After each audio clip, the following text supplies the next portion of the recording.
अर्जुन ने भगवान श्री कृष्ण से कहा, मुझे ये जानना है कि अच्छे लोगों के साथ हमेशा बुरा ही क्यों होता है, वहीं बुरे लोग खुशहाल दिखते हैं। अर्जुन के मुंह से ऐसी बातें सुनकर श्री कृष्ण मुस्कुराए और कहा, मनुष्य जैसा सोचता है और महसूस करता है वैसा कुछ नहीं होता है, बल्कि अज्ञानता की वजह से वो सच्चाई नहीं समझ पाता है। भगवान तुम्हारे कर्मों को नजरअंदाज कर रहे हैं, ये बिल्कुल भी सत्य नहीं है।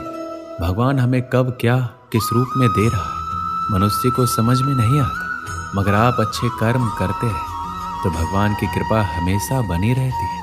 इसलिए अपने अच्छे कर्मों को बदलना नहीं चाहिए, क्योंकि इसका फल हमें इसी जीवन में मिलता है। इसलिए मनुष्य का फर्ज है कि वो हमेशा अच्छे कर्म करते रहे, क्योंकि श्री कृष्ण ने गीता में भी बताया है, किसी के द्वारा किया गया कर्म बेकार नहीं जाता, चाहे वो अच्छा हो या बुरा। आप कितने भी अच्छे कर्म कर लो, लेकिन समाज आपके बुरे कार्यों को ही सदैव याद रखता है। इसलिए लोग क्या कहेंगे, ये सोचने से बेहतर है कि आप अपना कर्म करें। जन्म लेने वालों के लिए मृत्यु उसी प्रकार निश्चित है जितना कि मरने वालों के लिए जन्म लेना। इसलिए इस विषय पर शोक मनाना व्यर्थ है। गीता में कहा गया है, जो इंसान किसी की कमी को पूरा करता है वही सही अर्थों में महान होता है। तुम्हारे साथ जो हुआ वह अच्छा हुआ, जो हो रहा है वो भी अच्छा है, और जो होगा वो भी अच्छा होगा। गीता के अनुसार जिंदगी में हम कितने सही हैं और कितने गलत हैं, ये केवल दो लोग ही जानते हैं, एक परमात्मा और एक दूसरी अंतरात्मा। जब तक शरीर है तब तक कमजोरियां तो रहेगी ही, इसलिए कमजोरियों की चिंता छोड़ो और जो सही कर्म है उस पर अपना ध्यान लगाओ। श्री कृष्ण अर्जुन से कहते हैं, तुम भला क्यों रोते हो? तुमने जो खोया क्या वह तुमने पैदा किया था? आज जो तुम्हारा है वह कल किसी और का होगा, क्योंकि परिवर्तन ही संसार का नियम है। किसी का अच्छा ना कर सको तो बुरा भी मत करना, क्योंकि दुनिया कमजोर है लेकिन दुनिया बनाने वाला नहीं है। यदि कोई व्यक्ति विश्वास के साथ इच्छित वस्तु को लेकर नित्य चिंतन करता है तो वह जो चाहे वह बन सकता है। सच्चा धर्म यह है कि जिन बातों को इंसान अपने लिए अच्छा नहीं समझता उन्हें दूसरों के लिए भी प्रयोग ना करे। कोई भी व्यक्ति अपने विश्वास से बनता है, वह जैसा विश्वास करता है उसी अनुरूप बन जाता है।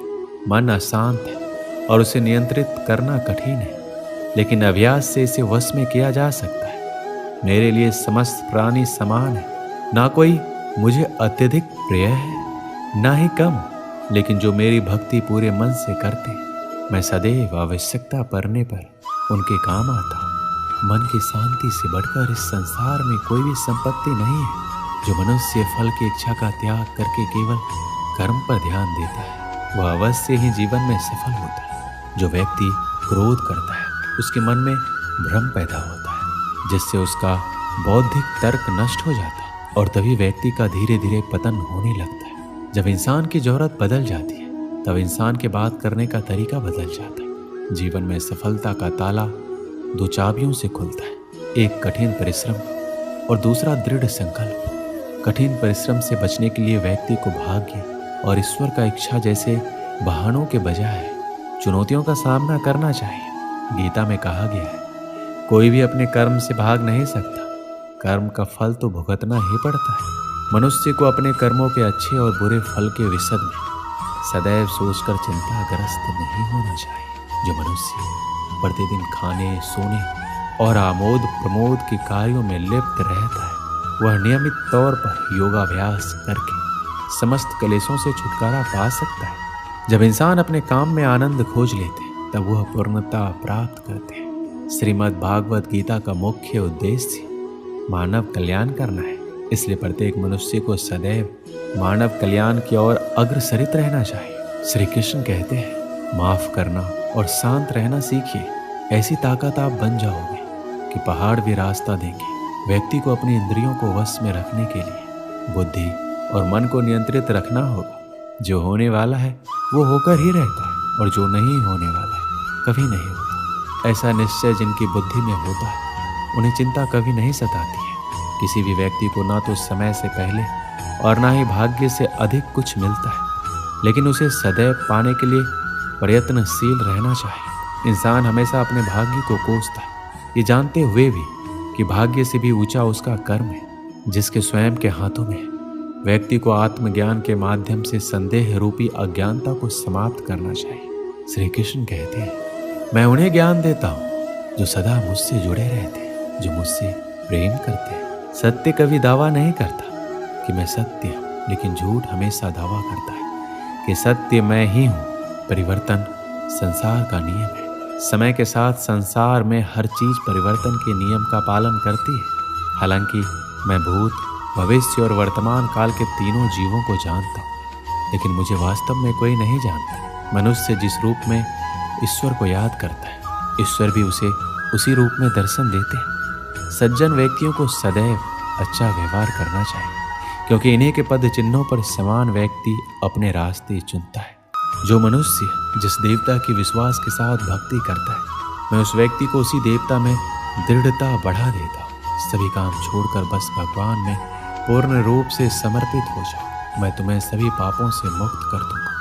मैं सभी प्राणियों के हृदय में विद्वान हूँ। जो व्यक्ति मृत्यु के दौरान मेरा नाम लेता है, वह सदैव मेरे ही धाम को प्राप्त होता है। तुम बिना किसी कारण के चिंता करते हो और बेवजह घबराते हो। तुम तो आत्मा हो, जिसे ना तो कोई मार सकता है और ना ही जला सकता है। यही जीवन की सच्चाई है, जिसे प्रत्येक व्यक्ति को जानना चाहिए। ना तो ये शरीर तुम्हारा है, ना ही तुम इस शरीर के मालिक हो।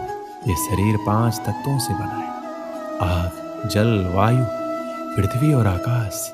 एक दिन ये शरीर इन्हीं 5 तत्वों में विलीन हो जाएगा। श्री कृष्ण कहते हैं, जीवन में समय चाहे जैसा भी हो, अपनों का साथ बड़ा आवश्यक होता है। सुख हो तो बढ़ जाता है, दुख हो तो बढ़ जाता है। अपनों के साथ समय कब बीत जाता है पता भी नहीं चलता।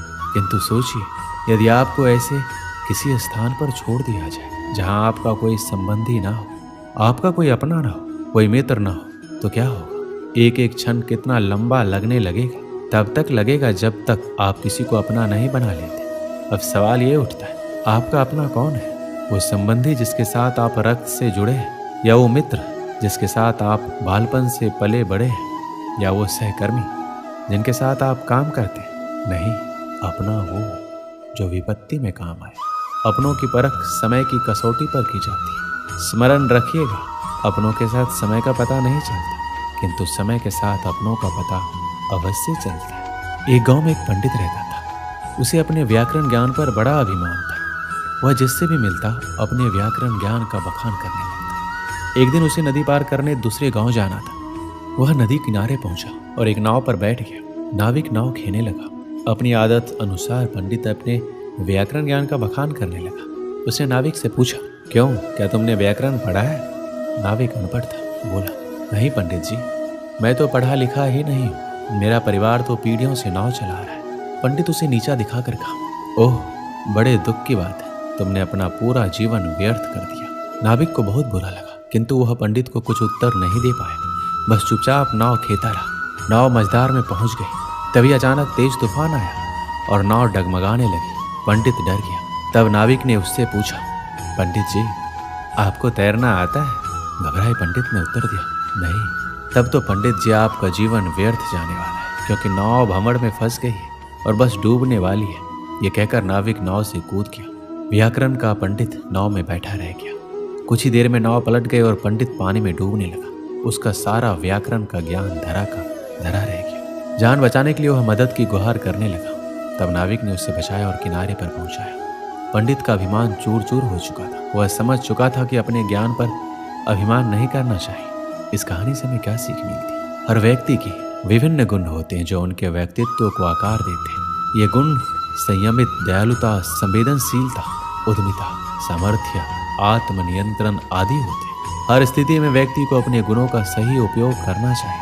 यदि व्यक्ति अपने गुणों का सही उपयोग करता है तो उसे आत्म संतुलन, सम्मान और सफलता मिलती है। हालांकि व्यक्ति अपने गुणों पर अधिक अभिमान करता है और उन्हें उच्चता के रूप में देखता है, तो यह सब उसके लिए हानिकारक होता है। अधिक अभिमान उसके विचारों और व्यवहार में विमान पैदा करता है, जो समाज में सामाजिक संबंधों को अशक्त बनाता है। हर व्यक्ति में कोई ना कोई गुण अवश्य होता है। परिस्थिति के अनुसार वह गुण काम आता है, इसलिए अपने गुण का अभिमान नहीं करना चाहिए।